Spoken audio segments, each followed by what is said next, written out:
Billionaire father surprises poor little girl, caring for his son who got lost in the park. What happens next is incredible. The grey sky covered the nearly empty park that fall afternoon. Josie walked alone among the benches and trees, her small steps dragging with exhaustion. She was only 6 years old, but her eyes already knew the weight of loneliness. She clutched her thin jacket against her body. Her stomach rumbled. She hadn't eaten since yesterday. With her cold fingers, she touched her right pocket, where she kept her only treasure, a crumpled photo. For a moment, she stopped and took out the photo. The paper was creased at the corners, but the image was still clear. In it, a young woman smiled, hugging a smaller Josie. Lena, her mother. Josie traced her finger over the image, as if she could feel the warmth of that hug again. "I miss you," she whispered, carefully putting the photo away. It had been a year since Lena was gone, a year of changes Josie never asked for. After her mother's death, only Vince was left, the stepfather who never looked at her as a daughter. He tolerated her for a few months, until one morning he left her sitting on the sidewalk with a plastic bag containing a few clothes. "Wait here, I'll be right back," he said, but he never came back. Since then, Josie wandered the streets, sleeping in shelters when she was lucky, or under awnings when she wasn't. She learned quickly how to survive, which diners threw out still good food, which people seemed safe, how to stay invisible when necessary. The park had become her refuge for the past few days. It was safer than the busy streets, and sometimes people left half-eaten snacks in the trash cans. Josie continued her walk, looking at the ground for lost coins, when a sound caught her attention. It was a cry coming from behind a wooden bench. She stopped, hesitant. Her instincts told her to move on, not to get involved. But something pulled her toward the sound. Behind the bench, huddled and shivering, was a boy smaller than her. Messy blonde hair, face red from crying, a navy blue jacket that looked new and warm. "Hi," Josie said softly, so as not to scare him. The boy lifted his wet face and stared at her with wide eyes. "Who are you?" "My name is Josie." "What's yours?" He sniffled, wiping his nose with the sleeve of his jacket. "Asher." "Why are you crying, Asher?" "I got lost from my dad," he sobbed. "We were playing hide and seek, and I went too far, and now I don't know where he is." Josie looked around. There were no adults nearby. She sat down next to him, feeling the cold of the grass through her thin pants. "How long have you been here?" "I don't know," Asher replied, hugging his knees. "It feels like a long time." The fear in his eyes was familiar to Josie. She knew that feeling of abandonment, of not knowing where to go, all too well. "Your dad will find you," she said, with a certainty she didn't feel. "But in the meantime, I can stay here with you." Asher looked at her, suspicious. "Promise?" "Promise." A cold wind blew through the trees, making Josie shiver. Asher noticed and moved a little closer to her. The warmth of the small body next to hers was comforting. "Are you cold?" he asked. Josie shrugged. "A little. But I'm used to it." "My dad says we shouldn't get used to bad things," Asher commented, with that innocent wisdom of children. A faint smile appeared on Josie's lips. "Your dad sounds nice." "He's the best dad in the world," Asher stated, and then his face contorted again. "What if he never finds me?" The crying started again. Josie felt a tightness in her chest. Without thinking too much, she took the boy's small, cold hand in hers. "You know what my mum used to do when I was sad?" she asked. Asher shook his head, still sobbing. "She would sing to me, a special song that only the two of us knew." Asher's eyes fixed on her, curious despite the tears. "What song?" Josie hesitated. It was a treasure as intimate as the photo in her pocket, something she didn't share with anyone. But the fear in Asher's eyes made her change her mind. She took a deep breath and began to sing softly, almost a whisper. "Stars in the sky, a light on my way. Even alone, I'm not afraid. Because your love guides me, it keeps me safe, like a hug that never fades away." Josie's voice was soft and a little shaky, but the melody flowed delicately. As she sang, she could almost feel her mother's fingers stroking her hair, just as they did every night before she went to sleep. Asher stopped crying. His eyes were now fixed on Josie, mesmerized by the song. When she finished, a comfortable silence hung between them. "Again?" he asked in a low voice. Josie smiled and started the song again.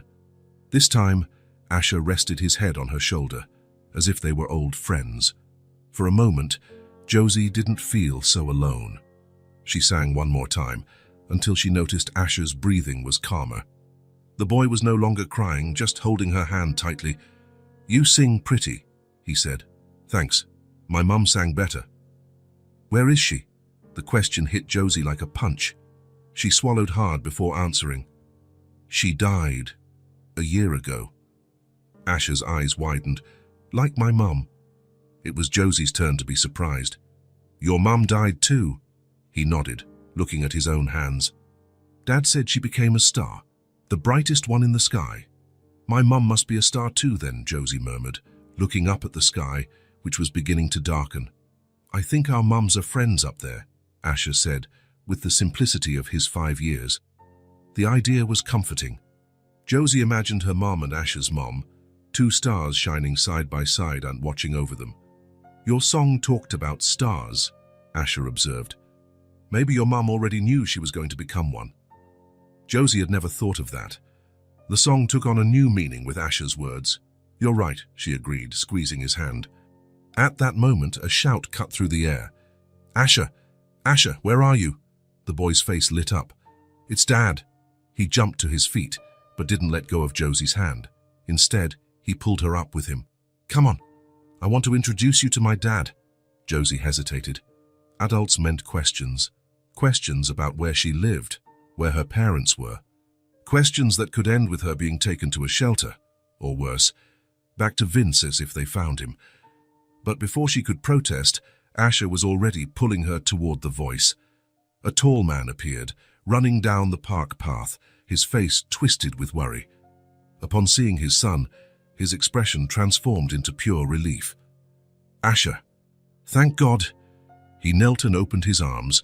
The boy let go of Josie's hand and ran to his father, who hugged him tightly. Josie stood still, watching the reunion, feeling a pang of envy and, at the same time, happiness for Asher. "Don't you ever do that again," the man said, his voice choked with emotion. "I was worried sick." "Sorry, Daddy," Asher murmured against his father's shoulder. Then he pulled back a little and pointed to Josie. "But Josie took care of me. She sang a special song and held my hand so I wouldn't be scared." The man lifted his eyes to Josie, as if only now noticing her presence. She took a step back instinctively. "Hello, Josie," he said with a gentle smile. "I'm Harrison, Asher's father. Thank you so much for looking after him." Josie just nodded, not knowing what to say. Harrison stood up, still holding Asher's hand, and approached her. "Are you here alone? Where are your parents?" The question she feared. Josie looked down at her own shoes, worn out and a size too big for her feet. "My mom died," she answered softly, "and my stepfather, he left me." Harrison frowned, confused. "What do you mean, left you? Where?" "On the street. He said he'd be back, but..." She shrugged, not finishing the sentence. A heavy silence fell between them. Harrison looked at Josie as if trying to process what he had just heard. Then, he knelt again, getting down to her level. "How long ago was that, Josie?" "I don't know for sure. Many days." "And where have you been sleeping? How have you been eating?" Josie hesitated. Lying to adults was a survival rule on the streets, but something in Harrison's eyes made her feel she could trust him anywhere.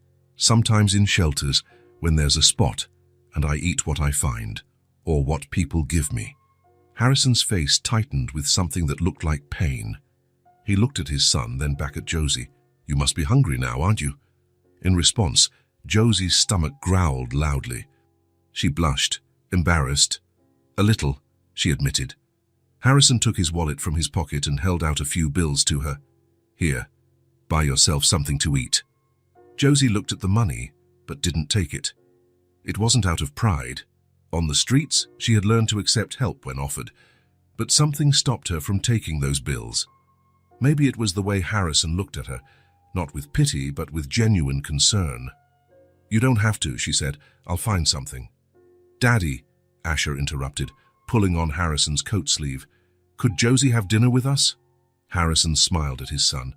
That's a great idea. He turned to Josie. What do you think? We can go to a restaurant nearby. Then we can think about what to do to help you. Josie bit her lip, undecided. Trusting strangers was dangerous. Her experience on the streets had taught her that, but Harrison seemed different, and the idea of a hot meal was too tempting. Okay, she finally agreed. Yay! Asher celebrated, taking Josie's hand again. Let's get hamburgers. Harrison laughed. Yeah, we can get whatever you want. He held out his other hand to Josie. Shall we? She hesitated for a second before accepting the offered hand. It was large and warm, and it held hers firmly, but without hurting, like her mother's hand used to. The three of them walked out of the park, Josie between Harrison and Asher, each holding one of her hands. It was strange to be like this, protected on both sides. An almost forgotten feeling of safety began to grow inside her. The restaurant was just 2 blocks away. It was cozy, with yellow lights and wooden tables. A smell of hot food made Josie's stomach rumble again. They sat at a table near the window, and Harrison helped the children choose from the menu. Josie ordered a hamburger with fries, just like Asher. When the food arrived, she controlled herself not to devour it all at once. She ate slowly, savoring every bite, while listening to Asher tell his father how he had gotten lost in the park. And then I cried a lot, he was saying, gesturing with a French fry. Until Josie showed up and sang the Star Song to me. What song is that? Harrison asked, looking at Josie with interest. She shrugged, shy. It's just a song my mum used to sing to me. She sings really well, Daddy, Asher assured him. It made me stop crying right away. Harrison smiled. Then I should thank you twice. For calming him down and for staying by his side. Josie felt her face heat up at the compliment. She wasn't used to receiving positive attention from adults. On the streets, they usually ignored her or, at most, gave her a few coins out of pity. It was nothing, she murmured. He helped me too, I was alone. The last word came out like a sigh. Harrison watched her for a moment, as if trying to see beyond what she was saying. How long ago did your mother pass away, Josie? A year ago. She got very sick. I'm so sorry, Harrison said, and for the first time, Josie believed someone truly was. And your stepfather? What's his name? Vince, she replied, her voice hardening slightly. He never really liked me. He only put up with me because of my mom. When she died, she didn't finish, but she didn't need to. Harrison understood. And you don't have any other relatives, grandparents, uncles, aunts? Josie shook her head. It was just my mom. She always said it was just the two of us against the world. Silence fell over the table. Asher, sensing the shift in mood, took Josie's hand on the table. My mom died too, he said, as if sharing a secret. 2 years ago. She was very pretty. I'm sure she was, Josie replied. Do you have a picture of your mom? Asher asked. Josie nodded and carefully took the crumpled photo from her pocket. She handed it to Asher, who examined it with interest. So she was pretty like you, he concluded, handing the photo back. Thank you. Josie smiled, carefully putting the photo away. It was her most precious possession. Harrison watched the interaction with a thoughtful expression. There was something in his eyes, a decision being made. Josie, he began hesitantly, I can't let you go back to the streets. It wouldn't be right. She stared at him, not understanding. But there's nowhere else for me to go. She could live with us, Asher suggested suddenly, with the naturalness only children have. We have a spare room, don't we, Daddy? The one that was Grandpa's before he went to live in the retirement home. Harrison looked at his son, surprised by the suggestion. Then his eyes turned to Josie.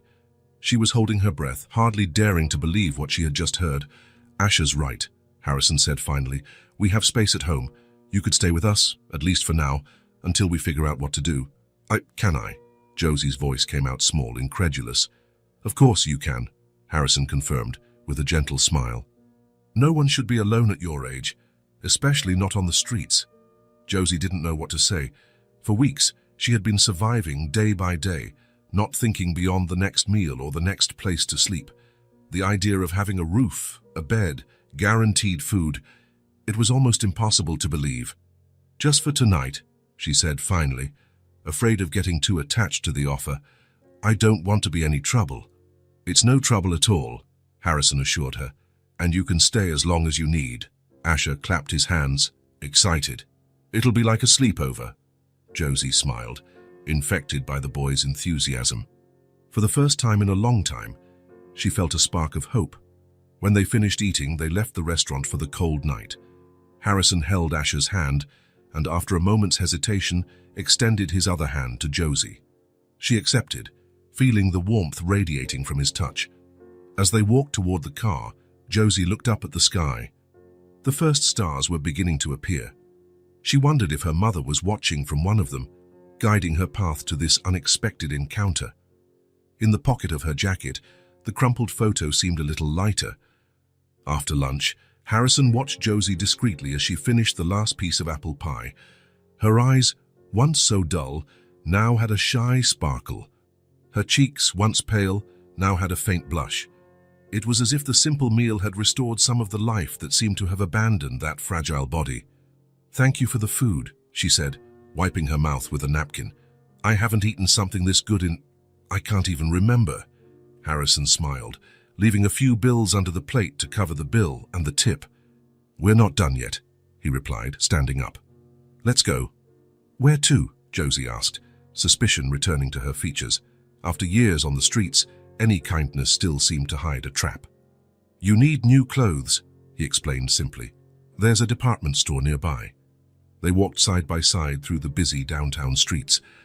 Harrison with his well-cut coat and confident posture, Josie huddled in her worn-out hoodie, her worn sneakers barely protecting her feet from the cold that was beginning to set in with the arrival of fall. The contrast between them did not go unnoticed by passers-by. Some looked with curiosity, others with poorly disguised disapproval. Josie kept her head down, as if she wanted to disappear. "Don't mind them," Harrison murmured, noticing her discomfort. "People always judge what they don't understand." The store was spacious and well lit, with rows of clothes organized by color and style. For Harrison, it was just another store. For Josie, it looked like an alien world. "Pick whatever you want," he said, pointing to the women's sections. "Don't worry about the prices." Josie stood frozen, her eyes scanning the endless options. How long had it been since she had entered a store as a customer? How long had it been since her clothes came only from donations or from dumpsters behind stores? I don't know where to start," she confessed, her voice barely audible. Harrison called over a saleswoman, a middle-aged woman with a kind smile, and explained the situation in a low voice. Without asking questions, the woman nodded and approached Josie. "How about we start with the basics? Jeans, t-shirts, a good coat for the coming winter." Slowly, Josie began to relax.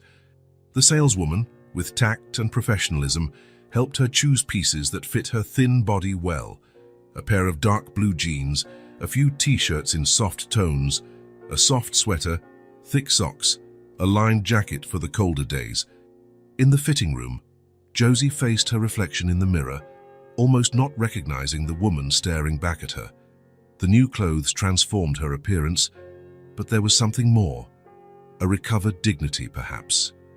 Harrison waited patiently, answering some emails on his phone. When Josie came out of the fitting room wearing jeans and a light blue t-shirt, he looked up and smiled.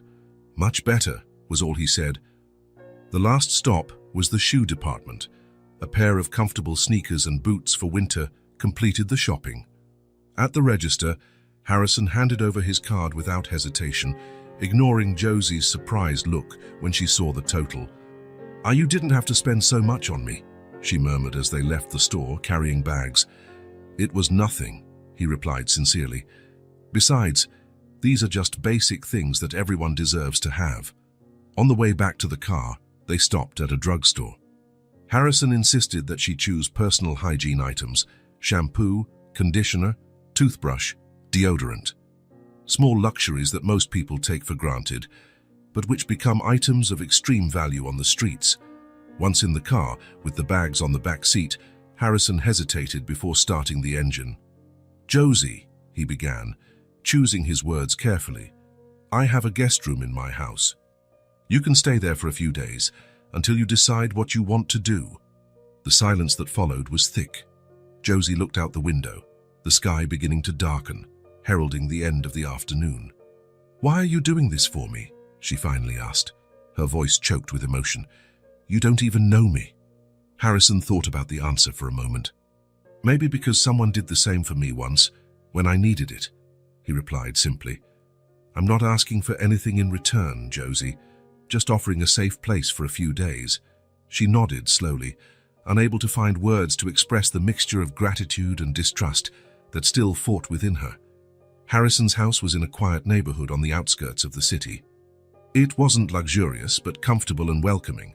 2 bedrooms, a spacious living room, a well-equipped kitchen. For Josie, accustomed to overpasses and park benches, it looked like a palace. "The bathroom is over there," he indicated, showing her the house. "Feel free to take a shower. I'll prepare something for us to eat." The hot shower was almost a religious experience. Josie let the water run over her body, washing away not only the accumulated dirt, but layers of fear and despair. She used the new shampoo, feeling the fresh scent of lavender fill the bathroom. The clean clothes against her clean skin brought a sensation she had forgotten was possible. Dinner was simple, homemade soup and sandwiches, but for Josie it was another feast. They talked little, mostly about light subjects. Harrison didn't ask questions about her past or how she had ended up on the streets. There would be time for that, if she wanted to share. After helping to wash the dishes, Josie was guided to the guest room. The bed was made with clean sheets and a soft comforter. On the nightstand, a soft light lamp. "Good night, Josie," Harrison said at the door. "Rest well." Alone in the room, Josie opened her worn backpack, the only item she carried from her previous life. From an inner pocket, carefully protected in a plastic bag, she took out a crumpled and faded photograph. A young woman smiled at the camera, with a little girl in her arms. She lay down on the bed, the softness of the mattress almost unknown to her body, accustomed to the hardness of concrete. She hugged the photograph to her chest, silent tears streaming down her face, no longer tears of despair, but of relief. For the first time in years, Josie fell asleep with a full stomach, in a warm bed, holding the last memory of her mother. And for the first time in a long time, she felt something she had forgotten what it was like. Hope. Josie woke up to a ray of sunshine coming through the window and touching her face. For a moment, she was confused. The bed was too soft, the room too big to be a shelter. Then she remembered she was at Harrison and Asher's house. She sat up in bed, still wrapped in the comfort of the warm blanket. The previous night seemed like a dream. After dinner at the restaurant, Harrison had brought her home. He showed her a guest room with a bed that seemed huge for her small body. He gave her a clean t-shirt to use as pajamas. The shirt was so big on her it looked like a dress, but it was soft and smelled of fabric softener. Before sleeping, Josie placed her mother's photo under her pillow, her ritual every night wherever she slept. It was the most peaceful sleep she'd had in months. A soft knock on the door brought her back to the present. "Josie, are you awake?" It was Asher's voice. "I am," she replied, getting out of bed. The door opened and Asher's face appeared with an eager smile. "Good morning, Dad made pancakes for breakfast. Come on." Josie followed him down the hall to the kitchen. The sweet smell of pancakes and maple syrup filled the air. Harrison was at the stove, flipping a pancake in the pan. When he saw her, he smiled. "Good morning, Josie. Did you sleep well?" She nodded shyly. "Yes, thank you." "Good. Have a seat. The pancakes are almost ready." Josie sat at the table next to Asher, who was already attacking a pile of pancakes covered in syrup. Harrison placed a plate in front of her with 3 golden pancakes, a generous amount of syrup on top, and some berries on the side. "I hope you like them," he said. Josie took the first bite and her eyes widened. It was delicious, sweet, soft, and warm. She couldn't remember the last time she had eaten something so good for breakfast. "Is it good?" Asher asked, watching her with interest. "Very good," Josie replied between bites. Dad makes the best pancakes in the world. Harrison laughed as he joined them with his own plate. I don't know if they're the best in the world, but I'm glad you're enjoying them. They ate in silence for a few minutes. Josie tried to eat slowly, appreciating each bite, but it was so good it was hard to hold back.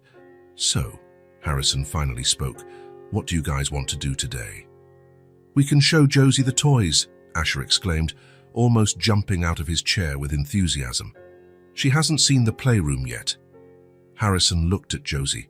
What do you think? Want to see Asher's secret treasure? She shrugged, a little embarrassed. Okay. After breakfast, I'll take you there, Asher promised, returning to his pancakes with renewed appetite, as if he needed to finish quickly to start the fun. Harrison watched the two of them for a moment. There was something different about Asher today, a sparkle in his eyes he hadn't seen in a long time.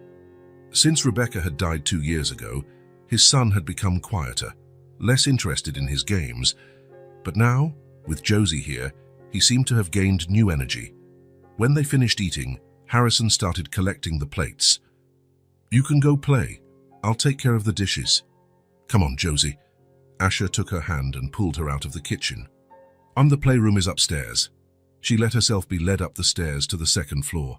Asher walked quickly, almost running with excitement, while talking non-stop.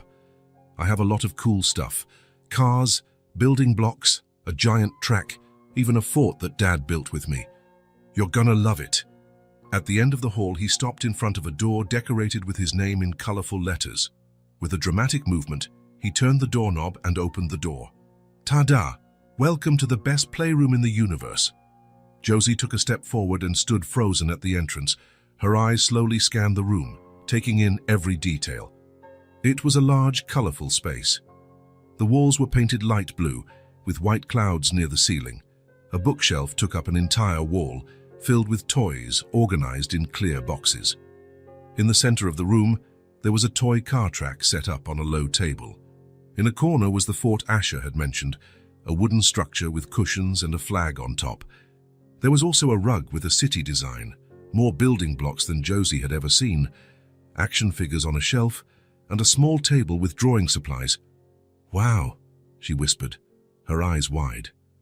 I've never seen so many toys together. Asher smiled, proud. Cool, right? Which one do you want to play with first? Josie was speechless. In fact, she had barely had any toys before.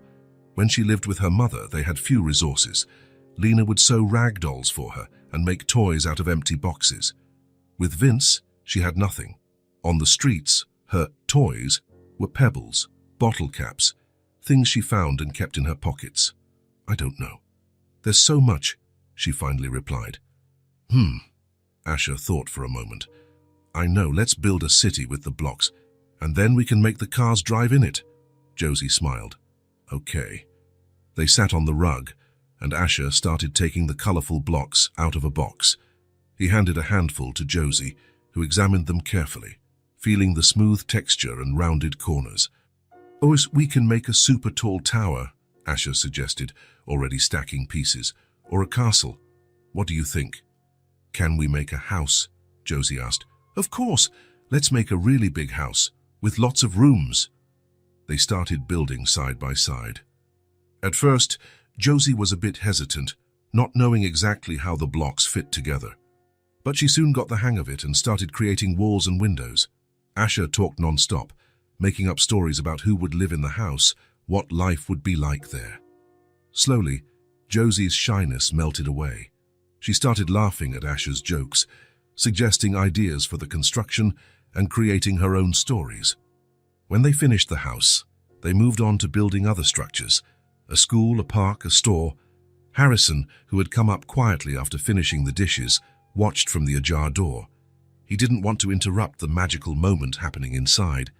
How long had it been since he heard his son laugh like that, a pure, carefree laugh that came from the bottom of his soul. Since Rebecca's death, the house had become quieter, emptier. As much as he tried, Harrison couldn't fill the hole her absence had left. For Asher, losing his mother so early had been devastating. The cheerful, chatty boy had turned into a quieter child, who often played in silence, without his former enthusiasm. But now, Seeing him with Josie, it was as if a light had been turned on again. The two of them built imaginary worlds together, invented adventures, laughed at jokes only they understood. Josie, who had seemed so fragile and scared the night before, now shone with a contagious joy. A strong emotion tightened Harrison's chest. His eyes filled with tears as he watched the children. It was as if, for a moment, he could see a glimpse of the future, a future where his house was no longer a place of loss, but of new beginnings. The children's laughter echoed down the hall, filling the empty spaces with life. Maybe, Harrison thought, this is how a house should be, full of voices, of stories, of shared dreams. He quietly stepped away from the door, leaving the children entertained in their own world.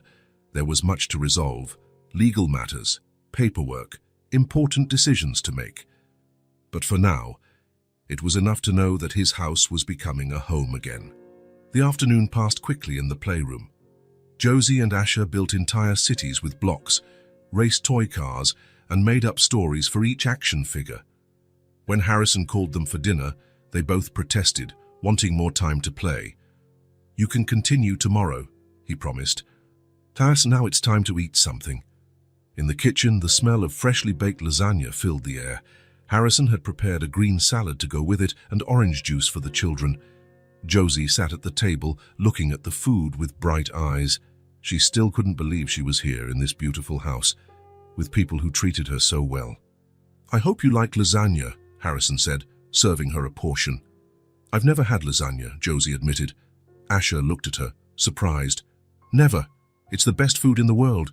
She took a bite, and a smile spread across her face. It was delicious, hot, with melted cheese and a sauce that tasted of fresh tomatoes. "This is really good," she said, after swallowing the first piece. Harrison smiled, pleased. "I'm glad you like it. It's an old family recipe." They ate in silence for a few minutes. Asher would occasionally say something about the toys or about what they would do the next day. Harrison listened attentively, asking questions and making comments. It was such a different environment from what Josie was used to that it felt almost unreal. When the initial excitement of the meal subsided, Harrison turned his gaze to Josie. There was a question in his eyes, a gentle curiosity she had noticed before. "Josie," he began in a calm voice, "would you mind telling me a little more about yourself? About your family?" She stopped eating, her hand holding the fork frozen in midair. It was a natural question, but one that made her stomach clench. Talking about the past always hurt. "There's not much to tell," she said softly. "You don't have to talk if you don't want to," Harrison assured her, "but I'd like to get to know you better. And I also need to understand your situation to know how to help." Josie put down her fork and reached into her pocket. Her fingers touched the familiar paper of the photo. She carefully took it out and placed it on the table. "This is my mom," she said, pushing the photo toward Harrison. Her name was Lena. Harrison picked up the photo gently, as if it were very fragile. In it, a young woman with the same dark eyes as Josie smiled, hugging her small daughter. Despite the crumpled paper and fold marks, Lena's smile still radiated warmth. "She was very beautiful," Harrison commented, returning the photo. "You look like her." Josie held the photo for a moment before putting it back in her pocket. Asher, who had stopped eating to listen, looked at her with curiosity. "My mom was really nice," Josie continued, feeling more confident. "She told me stories every night before I went to sleep, even when she was really tired from work. And she sang that song I showed Asher." "Where did she work?" Harrison asked. "In lots of places. Sometimes she cleaned houses. Other times she worked in a restaurant washing dishes. We moved around a lot." "And your father? Did you know him?" Josie shook her head. "My mom said he left before I was born. She never talked much about him." A silence fell over the table. Josie knew the next question would be about Vince. She played with the food on her plate, pushing a piece of lasagna from one side to the other. "And your stepfather? You mentioned a Vince yesterday." Josie swallowed hard. The mere mention of his name made her body tense up. "He showed up when I was 4. At first, he was nice. He brought presents for me and my mom. But then he changed." "What do you mean, changed?" Harrison asked in a soft voice. "He started drinking a lot. He'd get angry over anything. He yelled at my mum. Josie paused, remembering nights when she would hide under the covers to not hear the fights. She cried a lot because of him. Harrison nodded, his face showing he understood what she wasn't saying explicitly. "And what happened to your mum, Josie?" he asked gently.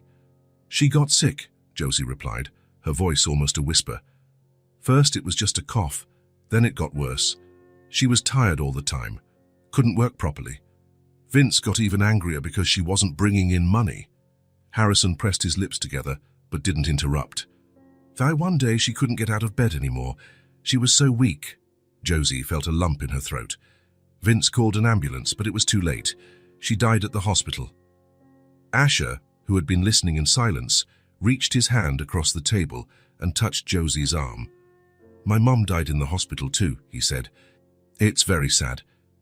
Josie nodded, grateful for the gesture. Asher's simple understanding helped ease the pain of the memory. "And after your mother passed away?" Harrison asked, trying to complete the story. "Vince stayed with me for a while, but he didn't want to take care of me. He said I was a burden, that I cost too much money." Josie shrugged, as if trying to make herself smaller. "One day he took me to the city. He stopped the car on a busy street, gave me a bag with some clothes, and told me to wait there, that he'd be right back. And he never came back," Harrison completed, his voice soft but tense. Josie confirmed with a nod. "Son, I waited all day. When it got dark, a lady asked me if I was lost. I said my stepfather was coming back, but I don't think she believed me. She took me to a shelter." "How long did you stay at the shelter?" "A few weeks. But I didn't like it there. It was noisy. The other kids took my things. One girl tried to steal my mum's photo. Josie protectively touched her pocket. So I ran away." Harrison took a deep breath, trying to contain the emotion he felt. A 6-year-old child, alone on the streets. It was unthinkable. "What was it like, living on the streets?" he asked, and hesitantly. Josie looked out the kitchen window, at the darkness outside. Her memories of the past few months were a confused mix of fear, cold, and hunger. "The cold hurt," she said finally. "I slept wrapped in cardboard. I was hungry. But the worst part was not having anyone waiting for me." The last sentence came out as a whisper, almost inaudible. Harrison felt his heart ache. He knew that feeling well, the loneliness that comes after losing someone you love. But at least he had Asher, and Asher had him. Josie had had no one. "How did you get food?" he asked. "Sometimes people gave it to me, at the doors of restaurants or bakeries. Other times I'd take leftovers from trash cans." She hesitated. "Once, I stole an apple from a market. I felt bad afterward." "You did what you had to do to survive," Harrison said firmly. "You don't have to feel bad about that." Josie looked up, surprised by his reaction. She had expected a scolding, not understanding. "Want more lasagna?" Harrison asked, gently changing the subject when he noticed she needed a break. Josie nodded, relieved. Harrison served another piece for her and for Asher, who had listened to the whole story in unusual silence. "My dad makes us feel safe too," Asher commented suddenly. "When I have nightmares, he always comes to my room and stays until I fall back asleep." Josie smiled at him. "Your dad seems very nice." "He's the best dad in the world," Asher declared with conviction. "So now he can take care of you too." Harrison exchanged a look with Josie. There was a silent question there, a possibility that hung in the air between them. "If you want, of course," he added carefully. "You don't have to decide anything right now. But I want you to know that you can stay here as long as you need." Josie looked down at her plate, processing what she had just heard. The idea of having a place to stay, of not having to worry about the next shelter or the next meal, was almost too big to comprehend. Harrison reached out his hand and gently touched Josie's. "Your mother seemed like a wonderful person," he said.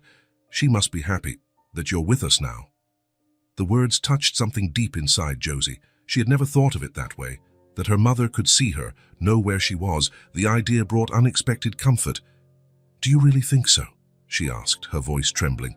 "I'm sure of it," Harrison replied. "All mothers want their children to be safe and happy. Wherever she is, I know she's relieved that you're no longer alone." Josie felt a tear run down her face. It wasn't a tear of sadness, but of relief, as if a weight she had been carrying for a long time was beginning to lift. "Thank you," she whispered, "for all of this." Harrison smiled at her, his eyes also moist. "And you don't have to thank me. Sometimes people just find each other when they need each other the most." The rest of the dinner passed in a comfortable silence. The difficult words had been said, the painful memories brought to light. What remained now was the feeling that something was beginning, something new, fragile, but full of possibilities. After dinner, as the children were getting ready for bed, Josie took her mother's photo from her pocket and carefully placed it on the nightstand. For the first time, she didn't put it under her pillow. Somehow, she knew she no longer needed to hold it so close to feel safe. "Good night, Mummy," she whispered to the photo. "I think I've found a good place to stay." The days at Harrison's house began to fall into a quiet routine. In the morning, they all had breakfast together. Afterward, while Harrison worked in his office downstairs, the children played in the playroom. At lunch, they would meet again. In the afternoon, they sometimes watched a movie or played board games. Josie was still surprised by every little comfort: hot water in the shower, clean clothes, regular meals. Slowly, the shadows in her eyes diminished, giving way to a cautious serenity. That Wednesday afternoon, the sky darkened early and it began to rain. Large drops beat against the windows as Josie and Asher drew at the kitchen table. Harrison had left earlier, saying he needed to take care of some things at work and then go shopping. "What are you drawing?" Asher asked, craning his neck to see Josie's paper. "A house," she replied, focused on the blue pencil she was using to color the roof. "Just like this one." The drawing showed a two-story house with large windows and a tree next to it. There were 3 figures in front, 2 small and 1 large. "Is that you?" Asher pointed to one of the small figures. "Yes, and this is you." She indicated the other small figure. "And this is your dad." Asher smiled, pleased to be in the drawing. "It looks nice. Can I put it in my room?" Josie looked up, surprised by the request. "No, do you really want it?" "Of course. It's a drawing of our house." "Our house." The words made something warm spread in Josie's chest. She didn't yet think of the house as hers, but she felt more and more at ease there. "Okay," she agreed, handing the drawing to Asher when she finished. "You can have it." The rain continued for the rest of the afternoon. The children had already moved on from drawing to a memory game when they heard the front door open. "I'm home!" Harrison's voice echoed from the entrance hall. "Daddy!" Asher jumped from his chair and ran to greet him. Josie followed more slowly, still hesitant about her place in this house. She stopped at the kitchen door, watching Harrison bend down to hug his son. His hair was wet from the rain and he was carrying several bags. "Did you bring what I asked for?" Asher asked, trying to peek inside the bags. "Yes, the cereal bars you like are in here," Harrison laughed, "and I bought a few more things for all of us." His gaze met Josie's and he smiled. "Hello, Josie, how was your day?" "It was good," she replied. "We drew and played a game." "Great. Can you help me with the groceries? There are still a few more bags in the car." Asher ran out to the garage, eager to help. Josie picked up one of the bags Harrison had placed on the floor and followed him to the kitchen. They worked together, putting away the groceries. Fruit in the fruit bowl, vegetables in the refrigerator drawer, cereal in the cabinet. Harrison explained to Josie where everything went, and she memorized it carefully. When they finished, Harrison picked up a smaller paper bag that he had set aside. "Josie," he said, with a different tone of voice, "I have something for you." She looked at him curiously. Harrison held the bag out to her. "It's a gift. I hope you like it." Josie took the bag carefully, as if it might break. No one, besides her mother, had ever given her a gift before. "Open it," Asher encouraged, almost as excited as if the gift were for him. With careful fingers, Josie opened the bag and looked inside. Her eyes widened when she saw what was there. Even more carefully, she took the gift out of the bag. It was a rag doll. Not a simple doll, but one made with soft fabric, hand-embroidered details, and a flowered dress in shades of lilac and yellow. The hair was made of brown yarn, tied in 2 braids, and the face had a gentle smile embroidered with red thread. Josie held the doll in her hands, speechless. She felt a strange lump in her throat, one she couldn't swallow. "Do you like it?" Harrison asked, uncertain in the face of her silence. "I've never had one so beautiful," Josie finally managed to say, her voice choked with emotion. Harrison knelt to get to her level. "Every child deserves to have something special of their own. I thought you'd like a companion." Josie pressed the doll against her chest, feeling the softness of the fabric. A gift. A gift just for her. "The shop where I bought it has a lady who makes these dolls by hand," Harrison continued. "No two are alike. I chose this one especially for you." "She has a dress just like the one you drew yesterday," Asher observed, pointing to the doll's clothes. It was true. The day before, Josie had drawn a girl with a flowered dress, very similar to the doll's. She hadn't noticed the resemblance until Asher mentioned it. "Thank you," Josie said, still hugging the doll. The words seemed too small to express what she felt. Harrison smiled, his eyes shining in a way Josie hadn't seen before. There was something there, pride, perhaps, or simply the satisfaction of seeing her happy. "You're welcome, little one. Now, how about we have dinner? I brought pizza." Dinner was lively, with Asher telling stories and making jokes. Josie laughed, more open than in previous days, but without letting go of the doll, which she kept on her lap while she ate. "What are you going to name her?" Asher asked, pointing to the doll. Josie thought for a moment. "Lena," she finally replied. "Sound like my mom?" Harrison nodded, approving the choice. "That's a beautiful name." After dinner, at bedtime, Harrison went to the room Josie was using to say goodnight. He found her already in bed, covered up to her chin, with the new doll on one side and her mother's photo propped up on the nightstand on the other. "Are you okay?" he asked, sitting on the edge of the bed. Josie nodded. "Thank you again for the doll." "You don't have to thank me. I'm glad you liked it." He tucked the blanket around her. "You know, Josie, I want you to feel at home here. I know it's all still very new, but I hope one day you'll feel as comfortable as Asher does." She looked at him with serious eyes, assessing the sincerity of his words. "You're not going to send me away like Vince did?" The question hit Harrison like a punch. "No, Josie, I would never do that. You can stay here for as long as you want, for as long as you need." "Promise?" "I promise."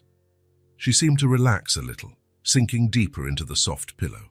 Harrison got up to leave, but Josie's small voice stopped him. "Can I ask you something?" "Of course." "Why are you doing all this for me? You didn't even know me."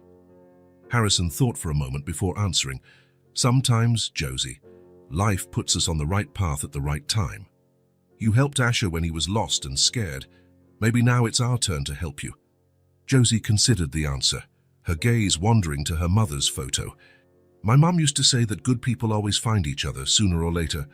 "Your mom sounded very wise," Harrison smiled. "Now get some rest. We'll be here when you wake up." He leaned in and, after a brief hesitation, gave Josie a soft kiss on the forehead. The gesture was so natural, so paternal, that it surprised them both. "Good night, Josie." "Good night," she replied, her voice already sleepy. When Harrison left, closing the door carefully, Josie turned over in bed. With one hand, she touched her mother's photo, as she did every night. With the other, she hugged the new doll, feeling the soft fabric against her face. For the first time in a long time, there was no fear in her heart as she fell asleep. Just a strange and almost forgotten sense of security, of belonging, of affection. And so, between the memory of a lost love and the promise of a new beginning, Josie fell asleep. 2 weeks passed since Josie's arrival. The house, once quiet, now had a new rhythm. The mornings began with children's voices, laughter during breakfast, and the constant exchange of ideas between two children who, despite the short time together, seemed to understand each other perfectly. Harrison watched this transformation with a mixture of joy and concern. Joy at seeing his son happy again, at witnessing Josie's slow but steady blossoming. Concern because he knew the current situation was temporary, at least from a legal standpoint. On a Tuesday, while the children were in the living room watching a movie, Harrison shut himself in his office and made a call he had been putting off. "Dr. Elena Morales, office," a female voice answered. "Hello, this is Harrison Wells. I'd like to make an appointment with Dr. Morales as soon as possible. Regarding what, sir? Harrison hesitated for a second. Adoption. It's about a possible adoption. 2 hours after the call, Harrison entered the elegant law firm downtown. Eleanor Morales, a lawyer specializing in family law, greeted him with a firm handshake. Mr. Wells, please have a seat. Tell me about your situation. Harrison explained everything. The encounter in the park, Josie's story, the last 2 weeks. Elena listened attentively, making occasional notes. I understand your concern and your desire to help this child, she said when he finished, but we need to proceed with care. First, we need to verify if she truly has no legal guardians. Her stepfather abandoned her, Harrison argued, a hint of irritation in his voice. Yes, and that is child abandonment, a crime, Elena agreed, but legally, he may still have rights over her, unless those rights are formally terminated. Harrison felt a tightness in his chest. The idea that Vince could show up and take Josie away was unbearable. What do we need to do? First, I'll request an investigation into the stepfather. Vincent, correct? We need to locate the deceased mother's documents, check for a will, any other relatives. In parallel, we can start the process for you to become Josie's temporary guardian. And what about the adoption? Elena smiled kindly. One step at a time, Mr. Wells. Adoption is a long process. But if there is truly no one with legal rights over Josie, and if she agrees, we can pursue that path. Harrison left the office with a folder full of documents to fill out and a list of things to do. On his way home, he stopped at a school supply store. Josie would need a uniform, notebooks, pencils. It was time for her to go back to school, the same one Asher attended. The next morning, as the children were having breakfast, Harrison announced, I have a surprise for you both. We're going to spend the day downtown today. Asher immediately cheered. Are we going to the movies or the amusement park? Better, Harrison smiled. We're going to buy school supplies for Josie. She's going to start at your school next week. Josie's eyes widened. I'm going to school.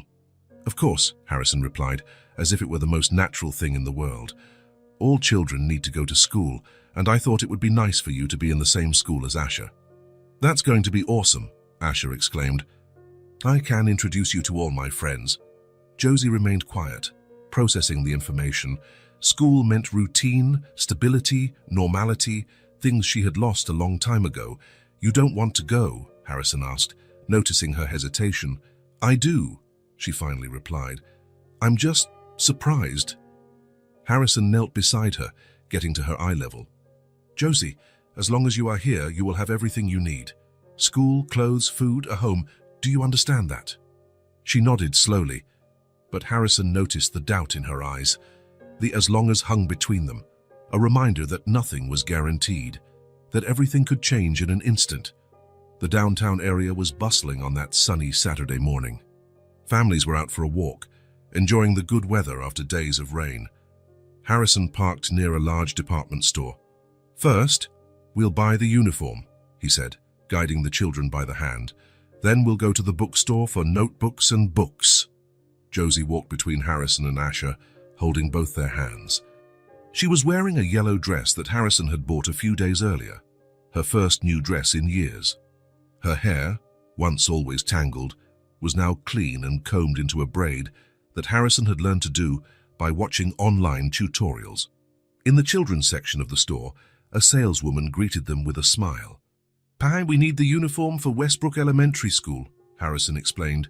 For her. The saleswoman looked at Josie attentively. What size does she wear? Harrison realized he didn't know. Josie had always been so small that she seemed younger than her age. Let's try a few on to see, the saleswoman suggested kindly. Half an hour later, they left the store with bags containing 2 complete sets of the uniform. A navy blue skirt, a white blouse, a sweater with the school emblem, white socks, and black shoes. Now to the bookstore. Asher pulled his father, excited. The bookstore was on the other side of the central square. To get there, they had to cross a busy area with shops, cafes, and benches. Josie looked at everything with curiosity. How long had it been since she walked through the city center like this? without fear, without hunger, without feeling invisible. That's when it happened. A voice cut through the crowd's buzz. "Josie? Josie?" She froze. That voice. She knew that voice. Harrison felt Josie's hand squeeze his tightly. He looked at her, alarmed to see her face pale, her eyes wide with terror. "What's wrong?" he asked. Before she could answer, a man appeared from the crowd, tall, thin, with an unshaven beard and bloodshot eyes. He pointed at Josie. "Hey girl, it really is you. Where the hell have you been?" Vince. The stepfather. The man who had abandoned her on the sidewalk with a bag of clothes. Josie hid behind Harrison, trembling. Her entire body felt like it had turned to ice. "I don't want to go back with him. Please," she whispered, her voice broken with panic. Harrison understood immediately.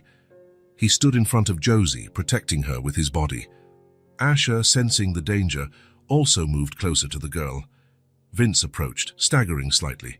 He smelled of alcohol, even at that time of the morning. "Hey, you!" he pointed at Harrison. "That's my stepdaughter. I've been looking for her for weeks." Harrison kept his voice calm but firm. "I think you're mistaken." "No, I'm not," Vince insisted, getting angrier. "I'd recognize that face anywhere. Josie, come here now." Behind Harrison, Josie trembled more and more. Asher hugged her, trying to comfort her. "Sir," Harrison said, still controlled, "I suggest you step away. The girl doesn't want to go with you." "And who are you to say that?" "She's my responsibility." Vince took a threatening step forward. Harrison didn't back down. "Responsibility. You abandoned her on the street. That's a crime." "I didn't abandon anyone. I told her to wait." Vince tried to look over Harrison's shoulder. "Josie, stop this nonsense and come here." People around them were beginning to stop, watching the scene. A woman nearby took her phone out of her pocket, ready to call the police if necessary. "I'm going to call security," Harrison warned. "Step away now." Something in Harrison's tone of voice finally seemed to get through to Vince. He took a step back, still furious but more cautious. "This isn't over," he threatened. "She's my stepdaughter. I have rights." "Rights you lost when you abandoned her," Harrison replied, and without looking away. Vince looked one last time at where Josie was hiding, muttered something unintelligible, and walked away, disappearing into the crowd. Harrison only relaxed when he was sure he was gone. He turned to Josie, who was still trembling, clutching Asher's hand. "He's gone," Harrison assured her, bending down to hug her. "It's okay now." But it wasn't. Harrison knew it. Vince now knew where Josie was, and he could come back. The situation that had once seemed simple had just become complicated. "Let's go home," he decided. "The bookstore can wait for another day." In the car, Josie remained silent, hugging the doll Lena, which she had insisted on bringing for the outing. Asher sat beside her in the back seat, not letting go of her hand. Harrison drove with his mind racing. As soon as they got home, he would call Elena. This changed everything. They needed to act fast. Fjorty appeared out of nowhere, Harrison explained, his voice tense on the phone. Josie was terrified. "This complicates things," Elena replied from the other end of the line, "but it could also help our case. It proves that he recognizes her as his stepdaughter, and at the same time confirms the abandonment. What do we do now? I'm going to file for a restraining order immediately, and we'll expedite the temporary custody process. We need an official statement from Josie about the abandonment." Harrison looked out the office window. In the yard, Asher and Josie were playing with a ball, seemingly recovered from the morning scare. But he knew Josie was still shaken. He could see it in the anxious glances she cast toward the house, as if expecting Vince to appear at any moment. "Do whatever is necessary," he told Elena. "I won't let him take her." After hanging up, Harrison continued to watch the children. The relationship between them surprised him every day. Asher, always chatty and full of energy, had found in Josie an attentive listener and a playmate. Josie, in turn, seemed to blossom with his friendship. She smiled more, talked more, allowed herself to be a child again. They had created a bond that went beyond the cohabitation forced by circumstances. It was a sibling bond, protective, complicit, genuine. Harrison knew that the decision he had silently made in recent weeks to proceed with the adoption, to make Josie a permanent part of his family, was the right one. Not just for her, but for all of them.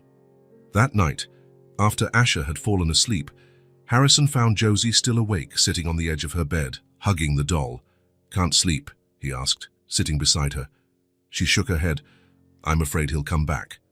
"He won't get near you," Harrison assured her. "I'm taking steps to make sure of that." Josie looked up, assessing the sincerity of that promise.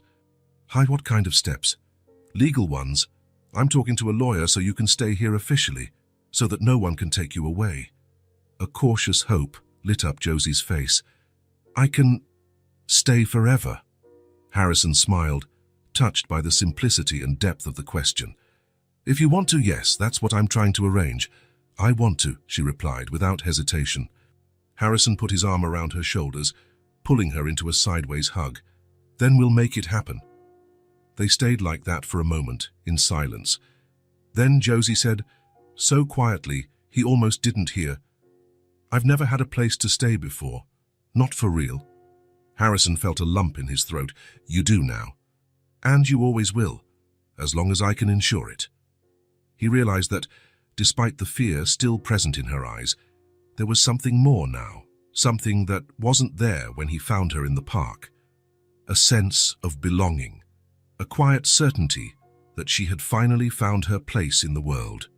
When Harrison left the room, after making sure Josie was comfortable and ready to sleep, he made a decision.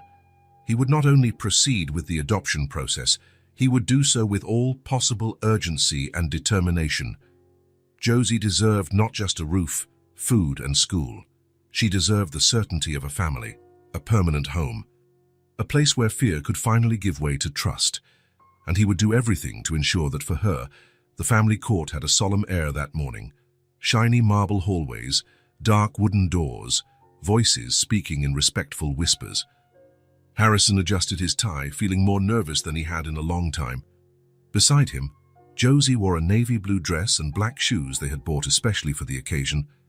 Her hair was pulled back in a neatly arranged ponytail, and she held Harrison's hand tightly. "Are you okay?" Harrison asked, noticing the tension in the small fingers squeezing his. Josie nodded, but her restless eyes scanned the hallway, as if expecting to see Vince appear at any moment. Eleanor Morales, the lawyer, approached them with a folder in her hand. Her grey suit and confident posture conveyed a sense of security they both needed at that moment. "Good morning," she greeted with a brief smile. "Are you ready?" "Yes," Harrison answered for both of them. "Josie." Eleanor knelt to be at the girl's level. "Remember what we talked about. The judge might want to hear from you today. You just need to tell the truth, in your own words." Josie nodded seriously. In recent weeks, she had prepared for this moment with the help of Elena and a child psychologist who worked with the court. Still, the idea of being in the same room as Vince made her stomach churn. "You'll do great," Harrison assured her, squeezing her hand, "and I'll be there the whole time." A door opened at the end of the hall, and a court officer came out. "Case of Wells and Baker. The judge is ready to see you." Harrison took a deep breath. It was time. The courtroom was smaller than he had imagined, more intimate. There was no jury, just the judge, a middle-aged man with graying hair and a serious expression, sitting at his elevated bench. There were tables for the lawyers, chairs for the parties involved, and a few seats in the back for observers. And there was Vince, sitting next to his lawyer, a younger man in a cheap suit and a nervous expression. Vince looked different today. Hair combed, beard trimmed, clean clothes. An attempt to appear respectable that didn't fool anyone who truly knew him. When he saw Josie, his eyes lit up with something Harrison couldn't identify. It didn't seem like affection, perhaps just the gleam of the possibility of gaining something from this situation. "All rise," the officer announced as the judge entered. After the initial proceedings, Elena presented the case. She spoke of Josie's abandonment, of how Harrison found and took her in, of the relationship that blossomed between her and the Wells family. She presented reports from the social worker who had visited the house, depositions from the psychologist who was counseling Josie, and even a letter from Asher's teacher, who had observed the children's interaction at school. "Your Honor," Elena concluded, "we ask that custody of Josie Baker be granted to Mr. Harrison Wells, who has provided her not only with shelter, but a true home." Vince's lawyer stood up next. He argued that his client was the girl's only legal guardian after her mother's death, that he had gone through financial and emotional difficulties, but that he was now stable and ready to resume his responsibilities. "Mr. Baker loves his stepdaughter," the lawyer stated, with a conviction that didn't seem sincere even to himself, "and he requests the opportunity to correct a mistake made in a moment of desperation." The judge listened to both sides attentively, making occasional notes.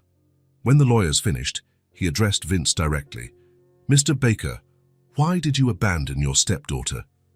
Vince shifted uncomfortably in his chair. "I didn't abandon her, Your Honor. I needed to take care of some things. I planned to come back." "After how long? A few hours, maybe a day? And why did it take you weeks to look for her?" Vince swallowed hard. "I did look for her, but I thought she had gone to a shelter, so you decided she was better off there," the judge completed, raising an eyebrow. "No, Vince glanced at his lawyer, who seemed equally uncomfortable. "Look, I went through a rough patch after Lena died. I wasn't in a position to take care of a child, but now I am. I have a steady job, an apartment." The judge watched him for a long moment before asking the question that would change everything. "Mr.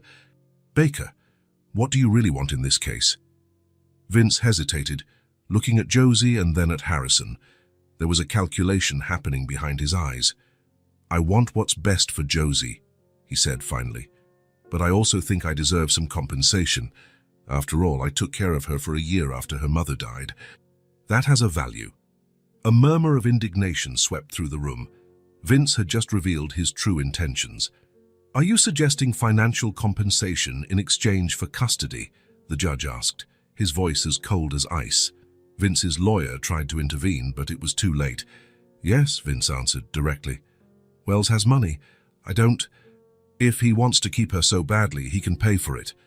The judge pressed his lips in disapproval. He consulted some documents in front of him and then looked up at the side where Josie was sitting. "Josie Baker," he called, his voice softening considerably. "I would like to hear what you have to say about all this." Josie looked at Harrison, who nodded encouragingly. Eleanor leaned in to whisper something in her ear, a final reminder that she could speak freely. With a deliberate movement, Josie stood up from her chair. Her small shoulders were straight, her chin held high. There was a surprising dignity in the posture of this 6-year-old girl who had faced more hardships than many adults. "He never took care of me," she said, her voice clear in the silence of the room. "After my mum died, he just yelled at me. He said I cost too much money. And one day, he left me on the sidewalk with a bag of clothes." Vince fidgeted in his chair, uncomfortable. "And how do you feel about living with Mr. Wells and his son?" the judge asked. Josie looked at Harrison, and something softened in her face. "I just want to stay with Harrison. This is where I feel safe." The simplicity and strength of that statement made the judge smile slightly. He studied Josie for another moment before turning his attention back to the documents in front of him. "I appreciate your honesty, Josie. You may sit down now." The judge looked at everyone present, his face serious again. Considering all the evidence presented, including the reports from the social worker and the psychologist, the direct testimony of the child, and Mr. Baker's admission that he is seeking financial compensation, he paused. "It is my decision to grant full custody of Josie Baker to Mr. Harrison Wells, with the right to initiate adoption proceedings if he so desires." He banged the gavel once, the sound echoing through the room. Case closed. It was as if a great weight had been lifted from Harrison's shoulders. He could hardly believe it. It was over. Vince no longer had any rights over Josie. She was safe. Vince stood up abruptly, his face contorted with anger. He muttered something to his lawyer and left the room without looking back. His lawyer just shrugged at Eleanor, as if to say, "I did what I could," and followed his client. Eleanor smiled at Harrison, shaking his hand. "Congratulations, she's officially yours now." Harrison nodded, unable to speak for a moment. Then he turned to Josie, who was looking at him with an expression that mixed relief and uncertainty, as if she still couldn't completely believe what had happened. He knelt before her. "It's over, Josie. You're going to stay with us. Forever, if you want." Her eyes filled with tears. With a restrained sob, she threw herself into Harrison's arms, who lifted her into his lap and hugged her tightly. No words were needed at that moment. Just the hug, the warmth, the feeling of security that would finally not be taken from her. For the first time in her short life, Josie officially had a home, a place where she belonged. Harrison carried her out of the courtroom, still hugged to him, her face hidden in his neck. In the hallway, Asher was waiting anxiously with his paternal grandmother, who had stayed with him during the hearing. "So," Asher asked, bouncing with anxiety, "did it work? Is Josie going to live with us?" Harrison smiled at his son, still holding Josie in his arms. "Yes, son. She's going to stay with us." "Forever," Asher insisted. "Forever," Harrison confirmed. Asher let out a cry of joy and ran to hug his father and Josie, the three of them together in a hug that sealed not just a court decision, but the birth of a new family. "And where are we going now?" Asher asked, hopping beside his father as they left the courthouse. The sun was shining brightly that afternoon, as if the sky itself were celebrating the judge's decision. Harrison held Josie's hand, a hand that now, officially, he had the right to hold, to protect, to guide. "I think we need to celebrate, don't you?" Harrison smiled, looking at Josie. "Any suggestions?" She thought for a moment, still processing everything that had happened. An hour ago, her future was uncertain. Now, she had a family, a permanent home. It was hard to believe. "Can we go to Chuck's?" Asher suggested, referring to their favorite diner, where huge hamburgers were served with mountains of fries. Harrison raised his eyebrows at Josie. "What do you think? Is Chuck's a good idea?" "I've never been there," she answered shyly. "Then it's decided," Harrison declared. "Chuck's it is." The restaurant was just a few blocks from the courthouse. It was a cozy place, with red leather booths, black and white checkered floors, and an old jukebox in the corner. The walls were decorated with classic movie posters and old photos of the city. They settled into a booth near the window. A waiter in a red and white uniform brought menus and took their orders: cheeseburgers for everyone, extra fries and milkshakes, chocolate for Harrison, strawberry for Asher, and vanilla for Josie, who had never tried one before. "When Mom won a big case at work, we always came here to celebrate," Asher told Josie while they waited for the food. It was like a tradition. Harrison felt a pang in his heart, hearing his son talk about his mother so naturally. It had been a long time since Asher had mentioned Rebecca without sadness dominating his voice. It was a sign of healing. "Was your mom a lawyer?" Josie asked. "She was," Harrison replied. "One of the best. She worked on human rights cases, helped people who needed protection. Like you did with me," Josie observed, with a perceptiveness that sometimes surprised Harrison. He smiled, moved. "Yes, exactly like I did with you." The waiter returned with the milkshakes. Large, cold glasses, topped with whipped cream and a cherry. Josie's eyes widened when she saw hers. It was bigger than any dessert she had ever tasted. "How do you drink this?" she asked, looking at the straw and the long spoon. "Like this," Asher demonstrated, dipping the spoon into the whipped cream and then bringing it to his mouth. "And then you use the straw to drink. It's the best thing in the world." Josie mimicked the movement, getting a little whipped cream. When she tasted it, her eyes lit up with surprise and pleasure. "This is so good," she exclaimed, dipping the spoon in again. Harrison watched, delighted. Each of Josie's new experiences was a rediscovery for him too, a reminder of the small joys that adults sometimes forgot to appreciate.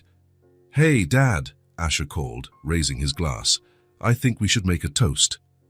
"Excellent idea," Harrison agreed, picking up his glass. "Josie, you just touch your glass to ours like this."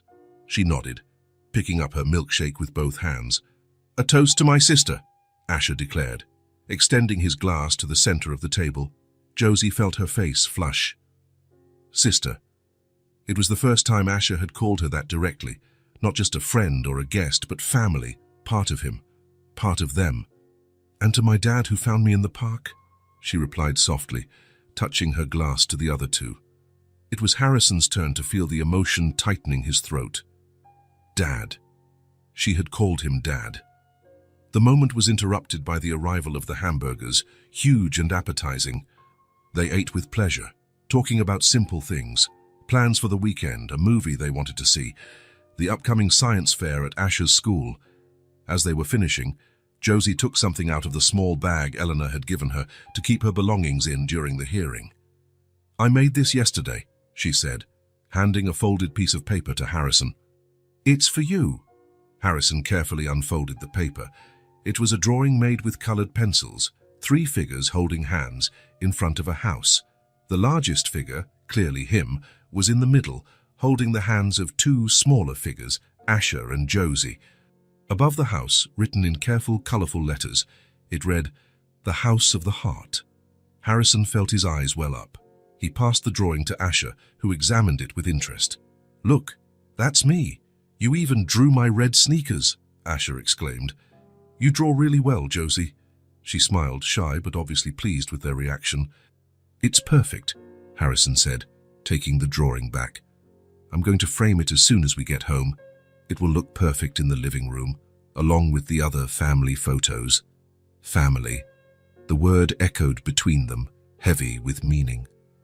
When they got home, Harrison did exactly what he had promised. He found a suitable frame and put Josie's drawing on the living room wall, next to the family photographs, including a newly framed one, the photo of Josie's mother, which used to be crumpled in her pocket.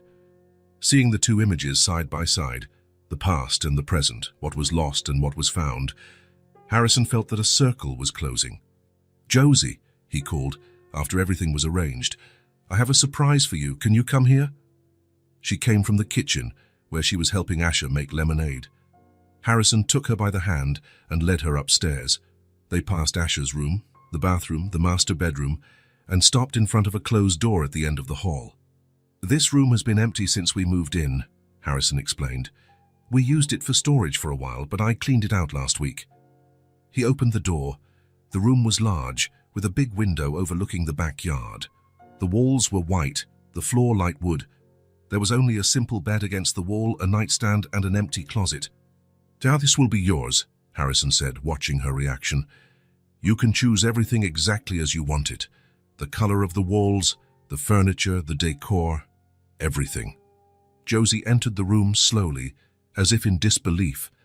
She had been sleeping in the guest room until then, a nice but impersonal space. This was different. This would be hers. "Can I really choose everything?" she asked, spinning slowly to take in the space. "Absolutely everything," Harrison confirmed. "We can go to the stores tomorrow for you to see what you like. Curtains, a comforter, lamps, a rug, whatever you want." Josie walked to the window and looked out. From there she could see the large oak tree in the yard, and beyond it, the swing set Harrison had installed for Asher. I think I want a lilac comforter," she said finally, turning to him. "And maybe a moon-shaped lamp, and a rug with stars on it." Harrison smiled. "That sounds perfect," she continued, gaining confidence as she spoke. "And maybe the wall could be light blue like the sky, with some clouds painted near the ceiling." "Like a starry sky with the moon," Harrison agreed. "It will be beautiful." Josie sat on the edge of the bed, running her hand over the mattress. A whole room just for her, a space of her own in a permanent place. It was almost too much to comprehend. Harrison sat down next to her. "Josie, I also wanted to talk about school." "School," she repeated, suddenly tense. "Yes. I want you to go to the same school as Asher. Are you up for it?" The relief relaxed her shoulders. "Yes, I want to, but can I go with him?" "Always," Harrison guaranteed. "Every day. You'll go together and come back together." Josie's smile was like a ray of sunshine after a storm, bright, warm, transformative. "We can go buy your uniform and supplies tomorrow," Harrison continued. "And on Monday, you start." "I've already spoken with the principal, and she's excited to meet you." "What if the other kids don't like me?" Josie asked, a shadow of insecurity crossing her face. "They will love you," Harrison guaranteed. "But even if it takes them a while to really get to know you, Asher will be there. And I'll be waiting when school is out." That guarantee that she wouldn't be alone, that someone would be waiting for her, was all Josie needed to hear. She nodded, satisfied, and leaned back slightly against Harrison's arm. "Thank you," she said simply. They sat there for a while in comfortable silence. Through the open window, they could hear Asher in the yard, talking to the neighbor over the fence. Birds sang in the trees, the gentle breeze swayed the curtains. Josie got up and went to the small table beside the bed, where she had left the doll, Lena.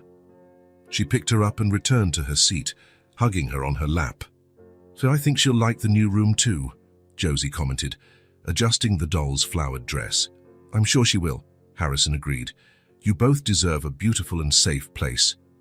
He stood up, giving her space to take it all in. "I'm going to see how Asher is doing with the lemonade. Do you want to come, Nash, or would you rather stay here for a bit?" "I'll stay a little longer," she replied, "just to feel the room." Harrison smiled, understanding. "Of course, we'll be downstairs whenever you want to come down." When he left, closing the door gently, Josie remained seated on the bed, the doll in her lap. She looked around, imagining what the room would be like when it was finished. Blue walls like the sky, stars on the rug, the moon shining as a lamp. Through the window, she could hear Harrison and Asher's voices in the yard, laughing about something. The sounds of a family, her family now. Josie hugged the doll tighter and closed her eyes. That strange, warm feeling that had been growing in her chest since the judge's decision finally had a name: belonging. She was, finally, home. The morning of the first day of school arrived bright and sunny. Josie carefully put on her uniform: navy blue skirt, white shirt, knee-high socks, and shiny black shoes. On the embroidered tag, her new name, Josie Wells. In the mirror, she barely recognized herself. She looked like a real student, a normal girl with a normal life. During breakfast, she ate little. Her stomach was tight with nervousness. Harrison prepared the lunchboxes, while Asher enthusiastically talked about the classmates she would meet. "So, what if I don't know the answers to the questions?" Josie asked Harrison, revealing her biggest fear. "The teacher knows about your situation," he smiled reassuringly. "She'll help you. And remember, I'll be waiting at dismissal." On the way to school, Josie watched the other children walking with their parents through the window. Scenes of a normality that now also belonged to her. When they reached the gate, the playground was full of movement and voices. Harrison knelt before her. "Have a great first day. I'm proud of you." The bell rang. It was time to go in. A lump formed in Josie's throat. She looked at the school doors, at the sea of unknown faces. That's when she felt a small hand take hers. Asher smiled at her. "I'm here. It's all going to be okay." She took a deep breath and smiled back. And then, hand in hand, the two of them entered through the large gate, Asher leading the way, Josie's steps becoming steadier and steadier. That evening, sitting on the porch, Harrison watched the children playing tag in the yard. The day had been a success.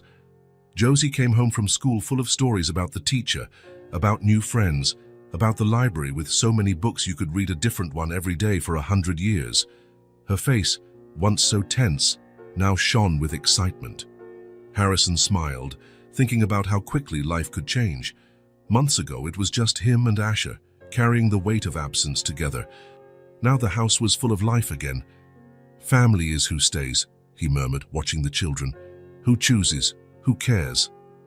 Asher ran inside to take a shower. Josie walked over to the porch and, without saying a word, sat down next to Harrison, snuggling against his shoulder as if it were the most natural place in the world. He put his arm around her, pulling her closer. The first stars were beginning to dot the sky when she finally spoke. "Thank you for not leaving me alone." Harrison squeezed her gently, at a loss for words to express what he felt. He didn't need to say anything. She knew. They both knew. A family born by chance and blossomed in love. If this story touched your heart, subscribe to the channel and turn on notifications so you don't miss the next ones. Leave a like because it helps this story get recommended to more people. See you in the next story.